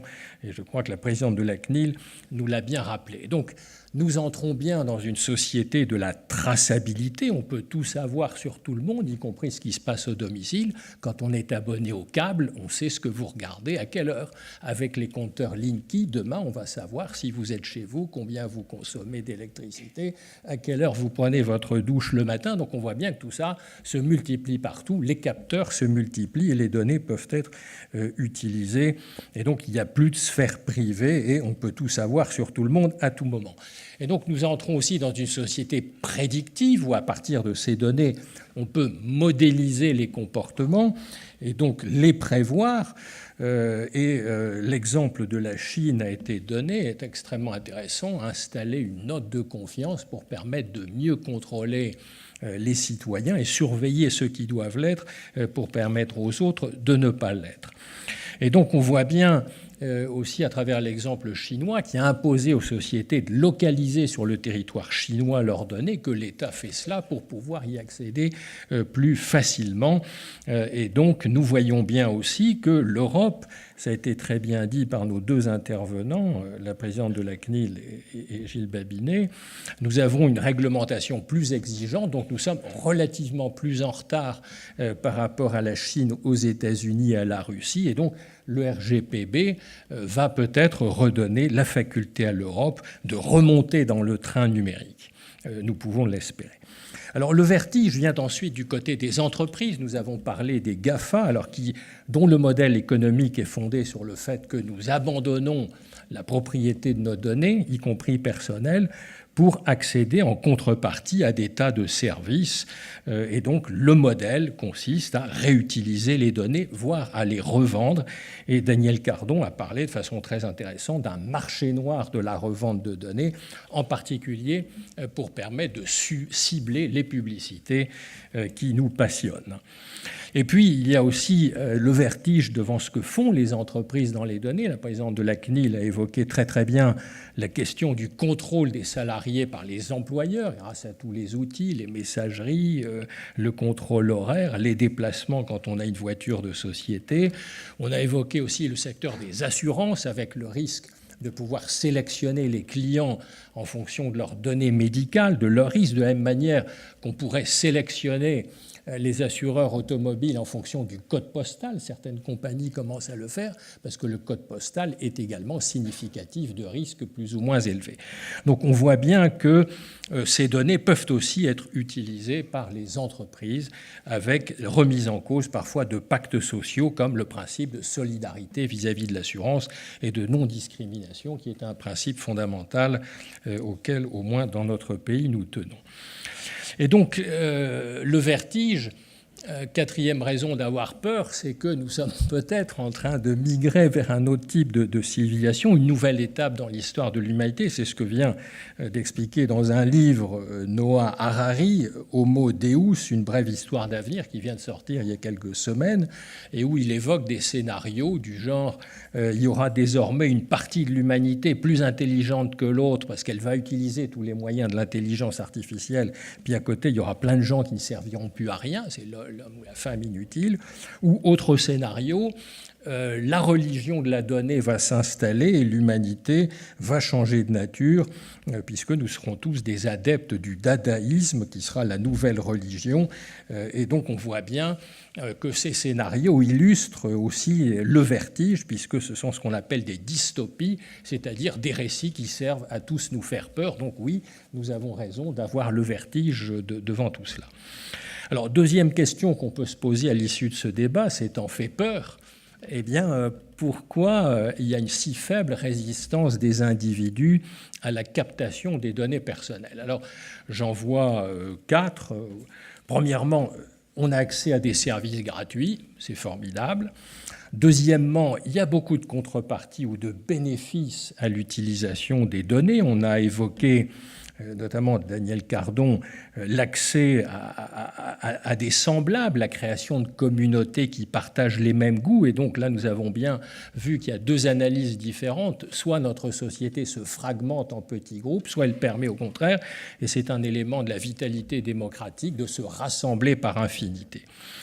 Deuxièmement, les big data permettent de renforcer les libertés publiques parce qu'elles contribuent à la liberté d'information, à la liberté de communication, à la liberté de pensée, à la liberté de réunion. Donc c'est un atout formidable et c'est pour ça qu'elles sont plébiscitées. Et puis, elles permettent aussi de résoudre des problèmes qui ne l'étaient pas jusqu'ici. Gilles Babinet a très bien illustré à travers l'exemple de la santé publique qu'on peut améliorer les diagnostics médicaux, qu'on peut faire de la prévention personnalisée, que l'on peut prévenir les épidémies. Et donc, c'est tout le thème de la prévention qui est possible. Et dans les questions, on vient aussi d'évoquer à travers l'intelligence artificielle et la conduite assistée, la façon de résoudre la question des embouteillages sur les grandes routes. Donc on voit bien tout le potentiel que représentent les big data et l'intelligence artificielle.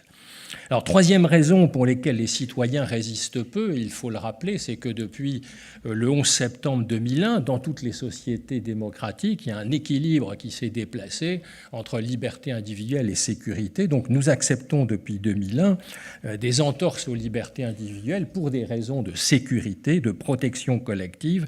Et quand on interroge la plupart de nos concitoyens, ils disent, eh bien, il faut admettre des restrictions aux libertés car la sécurité individuelle et collective est plus importante. Et j'ai trouvé tout à fait remarquable l'analogie qu'a fait Gilles Babinet sur la vieille médecine chinoise fondée sur la prévention, qu'on trouve également dans le domaine politique, c'est-à-dire il faut prévenir grâce aux capacités prédictives les comportements déviants des individus, donc il faut les surveiller. Et donc on voit bien que cet équilibre a été rompu depuis 2001. Quatrième raison pour laquelle les citoyens résistent peu, c'est que, dans le fond, il y a une idéologie qui est souvent répandue, y compris par les GAFA, qui voudraient que la vie privée n'ait plus d'importance. C'est ce que disait le fondateur de Facebook en 2010. L'ère de la vie privée est close. Mais fort heureusement, Dominique Cardon nous a bien rappelé ce soir que chacun dessine maintenant les contours de sa vie privée en faisant bien utilisation de plusieurs identités numériques qui se superposent à notre identité physique. Et donc, finalement, les big data sont peut-être la convergence de trois grands courants que nous avons vus et qui ont été rappelés ce soir. L'individualisme du XVIIIe siècle, avec le triomphe des libertés individuelles sans aucune restriction. Celui de l'État-providence du milieu du XIXe siècle, où on voulait tout prévoir et tout prévenir, et puis celui du consumérisme de la fin du XXe siècle. Et nous vivons peut-être désormais dans ce qu'on appelle un soft happiness, un bonheur doux, où, dans le fond, nous acceptons certaines formes d'esclavage pour les travailleurs, pour les citoyens, parce que tout ça est très gai, très agréable, et c'est la prévalence de ce qui est utile pour nous comme citoyens, comme consommateurs. Et donc, Jérémy Rifkin utilise une très belle formule pour résumer cela. Dans l'âge de l'accès, il n'y a plus de différence entre communication, communion et commerce. Et je crois qu'on peut aussi souligner à cet égard la très grande convergence entre les États et les entreprises privées et les aspirations des consommateurs. Dans le fond, tout le monde est d'accord pour encourager le développement de toutes ces technologies qui donnent beaucoup de satisfaction. Alors, troisième question que nous avons abordée, qui est la plus importante, est-ce qu'on peut réguler l'utilisation des données personnelles et comment ?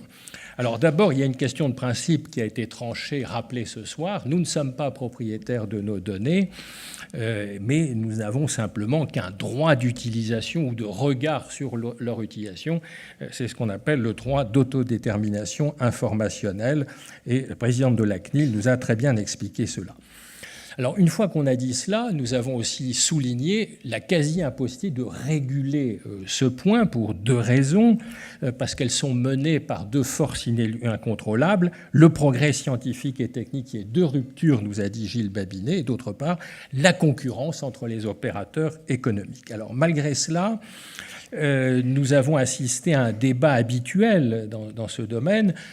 Gilles Babinet, qui était plutôt partisan de laisser l'expérimentation prévaloir et de ne réguler que dans un deuxième temps, et la présidente de la CNIL qui nous rappelait qu'il faut mettre un certain nombre de limites et qu'il faut néanmoins réguler l'utilisation des données personnelles en prenant l'exemple, par exemple, du numéro d'identification personnelle. Alors malgré ça, nous avons identifié quelques leviers pour retrouver le contrôle sur les données personnelles, notamment faire respecter les principes européens, donc 4 nouveaux qui sont dégagés par le RPB, le règlement général sur la protection des données personnelles, l'autorisation d'utilisation qui appartient à chacun d'entre nous, la possibilité d'accéder à ces données et de les corriger, la portabilité des données et enfin le droit à l'oubli, c'est-à-dire la limitation de la durée de conservation. Et puis nous avons aussi beaucoup insisté sur le rôle de l'éducation, sur lequel nous sommes encore en retard. Il nous reste à bâtir une éducation en la matière et j'ai noté qu'il y avait un référentiel mondial pour l'éducation sur le numérique qui était au point, donc il reste maintenant à le mettre en œuvre. Et en tout cas, j'ai retenu aussi cette thèse de Dominique Cardon. Il faut aborder tout ça avec un esprit positif et il ne faut pas fonder tout cela sur les peurs. Donc vous voyez bien qu'on est loin de ce qu'on disait au début sur le vertige. Et donc je terminerai en disant que pouvons-nous faire pour, comme individus digitaux pour contrôler ces données. Eh bien, moi je retiens finalement un premier message de ce soir. Il y a une tonalité globalement positive de tous nos intervenants. Les bénéfices sont considérables et excèdent les risques. Deuxième message, la vie privée n'est pas une notion périmée et donc son contenu et ses modalités d'exercice évoluent, c'est ce que nous a rappelé Dominique Cardon. Et donc nous devons pour cela veiller à l'équilibre entre les nouveaux besoins sociaux et la protection des données, qui est une spécificité européenne. Nous avons un équilibre réfléchi, donc il faut essayer de préserver. Et puis enfin, la présidente de la CNIL nous a donné quelques conseils personnels. Bloquer sa publicité, ne pas prendre le même mot de passe, réfléchir à qui on envoie tout ça. Donc voilà aussi quelques conclusions pratiques que je retire. Et donc pour terminer, je voudrais vous faire une promesse. Nous n'utiliserons pas les données personnelles que vous nous avez laissées pour venir à ce débat. Nous ne les revendrons pas, nous n'en abuserons pas, simplement pour vous réinviter à notre prochaine séance qui aura lieu le 10 avril à 20h30 et qui sera consacrée à la mondialisation. Bonne fin de soirée à toutes et merci.